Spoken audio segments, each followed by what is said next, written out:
Hello guys, कैसे हैं आप सभी। तो आज की कहानी मैं कुछ सुनाने वाला हूं और इस वक्त मैं बैठा हूं कुशीनगर के जो बुद्ध महापरिनिर्वाण स्थल है। आज मैं वहां पर बैठा हूं और यहां से मैं आज आपको जो कहानी सुनाने वाला हूं वो बहुत ही अलग कुछ सिखाने वाली होगी। तो एक बार की बात है, नारद मुनि और ऋषि अंगीरा कहीं पर जा रहे थे।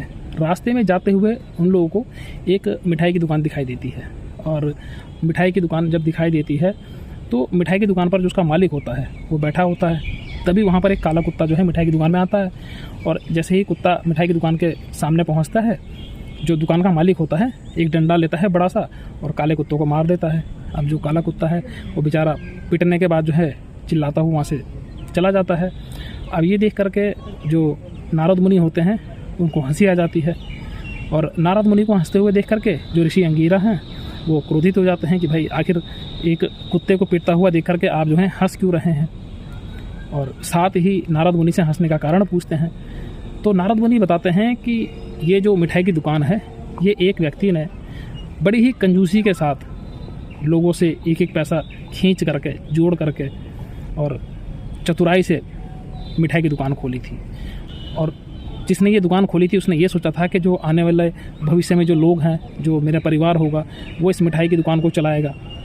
और उसने अपने आने वाली पीढ़ी के लिए इस दुकान को खोला था। मृत्यु के बाद वही व्यक्ति जो पुनर्जन्म हुआ है उसमें कुत्ते के रूप में हुआ है और वही कुत्ता जो है अपनी मिठाई की दुकान में आया था देखने के लिए कि मैंने जिन लोगों के लिए मिठाई की दुकान खोली थी आखिर वो किस प्रकार से जो है चला रहे हैं और किस प्रकार से लोगों के साथ व्यवहार करते हैं। और ये जो दुकान पर बैठा हुआ व्यक्ति है ये उसी व्यक्ति का बेटा है।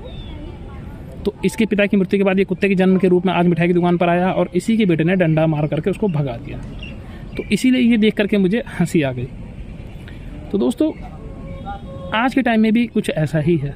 बहुत सारे लोग जो हैं दूसरों लोगों के हक का पैसा मार करके, दूसरे लोगों से झूठ बोल करके, ठग करके, या बहुत सारे आपने देखा होगा बहुत सारे जो हैं अपने ही रिश्तेदारों के, अपने ही भाइयों के हक का पैसा मार करके, ज़मीन मार करके बैठे होते हैं और ये सोचते हैं कि मेरे बाद जो आने वाली पीढ़ी होती है वो इसको खाएगी और गुणगान करेगी कि हाँ हमारे पूर्वजों ने हमें ये दिया है।